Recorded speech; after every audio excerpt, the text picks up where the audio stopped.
I moved into the apartment building on a quiet street, looking forward to a fresh start. The neighbors seemed friendly enough, especially the old man who lived next door. He always had a smile on his face and a friendly wave whenever our paths crossed. As days turned into weeks, I noticed something strange about him. He never seemed to leave his apartment during the day. The curtains were always drawn shut, and there was an eerie stillness that hung in the air around his unit. I dismissed it as mere eccentricity and continued with my daily routine. One night, while I was reading in my living room, I heard a faint sound coming from the wall that separated our units. It was a soft rhythmic tapping, almost like a heartbeat. I brushed it off as the building settling or perhaps the plumbing making its usual noises. But the tapping persisted, night after night. It began to gnaw at my nerves, making it difficult to sleep. I couldn't ignore it any longer. So I decided to pay a visit to the old man next door. I knocked on his door, but there was no response. I was about to leave when I heard a muffled voice from within urging me to come in. I cautiously entered the apartment, and what I saw sent shivers down my spine. The walls were covered in strange symbols drawn in what looked like blood. The old man stood in the center of the room, his eyes glazed over as he continued to tap his fingers on the wall. He muttered unintelligibly, his voice rising and falling in an eerie chant. I backed away slowly, my heart pounding in my chest.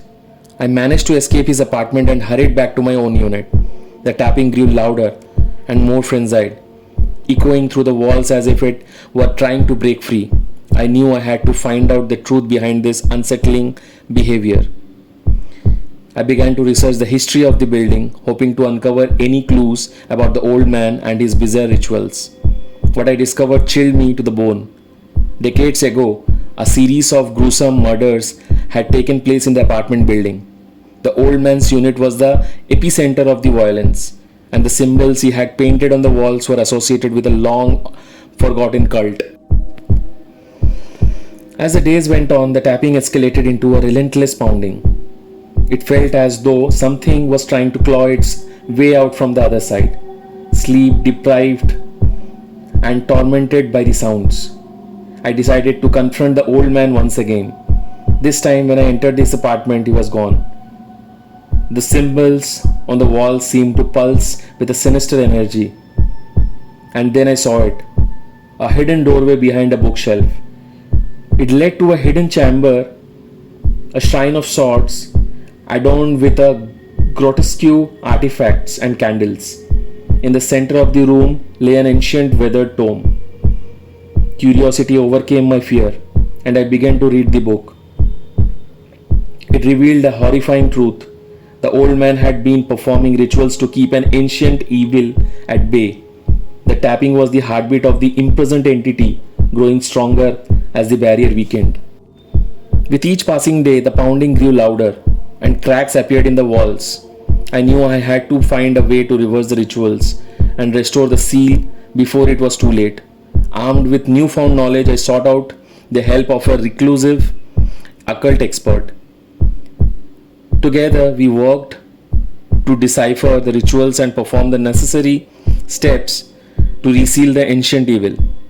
It was a race against time, as the pounding grew more frenetic and the walls seemed ready to burst. The final ritual was performed just as the barrier was on the brink of collapse. A deafening silence fell over the apartment building as the pounding abruptly ceased. The walls, once on the verge of breaking, slowly began to mend themselves.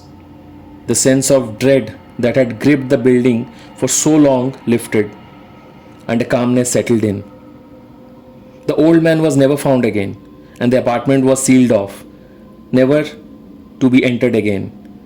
The memory of those terrifying days still haunts me, a reminder that sometimes the most unimaginable horrors can lurk just beyond the walls of the familiar.